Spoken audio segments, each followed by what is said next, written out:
Aktres na si Judy Ann Santos, nag-react nang makaharap niya ang sikat na celebrity chef na si Gordon Ramsay.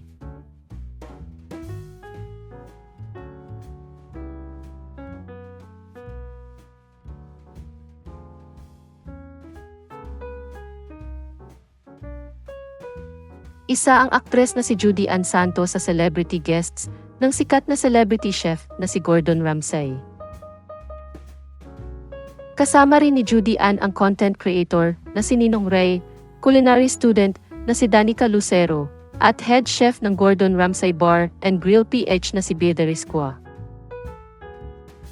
Sumabak ang apat sa special event ni Gordon na Mini MasterChef Cooking Challenge na ginanap nitong Lunes, January 20, 2025, sa Newport Performing Arts Theater, kung saan gagawa sila ng sarili nilang bersyon ng Pinoy iconic dessert na halo-halo sa loob ng 10 minuto.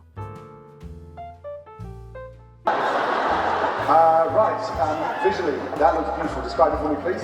Chef, I have for you a black sesame halo-halo with some nata de coco. It's like coconut juice that's fermented. And I used coconut milk and evaporated milk for the ice. Wow. Some leche flan and some cubes of cheese in there as well. Wow. And some sweetened jackfruit. And how much flan have you got in there? Just like a tablespoon of flan. It's good. It's really good. I love the black sesame seed. Thank you. Ipinost ni Judy Ann sa kanyang Instagram account ang ilang mga litrato mula sa naturang event.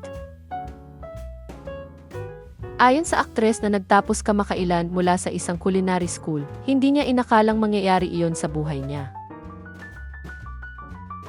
Anya, wow! Sa paanong paraan ko ba pwedeng maikwento ang araw ko today? Nakakaloka. Nakakabaliw. Napaka-surreal. Never in my wildest dreams that this would happen in my lifetime. Ilang beses kong kinukurot yung sarili ko. Totoo ba to?